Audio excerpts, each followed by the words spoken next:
Welcome to Web Handling. My name is Dave Roisum. In this video, we discuss whether baggy edges or baggy centers is worse.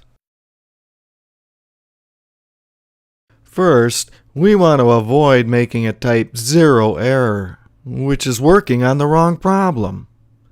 As we learned in the wrinkling section of Web 101, there's virtually nothing effective you can do to run a baggy web that you probably haven't tried already. Instead of fixing the problem, we want to prevent it by avoiding the false dilemma. One of dozens of common fallacies I teach about in the problem-solving sections of Web 101. However, presuming you can't fix the root cause, you might think the choice is one of whether it is worse to get gangrene in your right or left leg.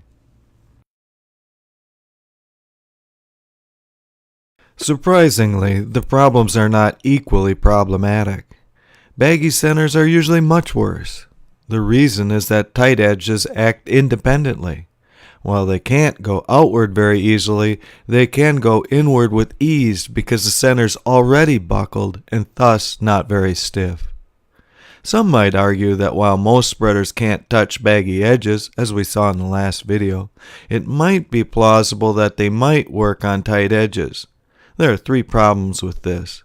1. It might not work at all. 2. Even if it did work, it would only work locally, implying that every other roller in your line might need to be a spreader. Finally, and worst of all, do you really want to trick the baggy web through your machine so that you can send crap to your customer and call it candy?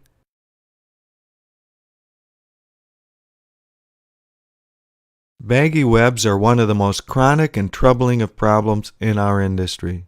I have worked on bagginess more than most. I have written more on this subject than any other, and I am the only one to teach the subject. Give me a shout, and I can help you out.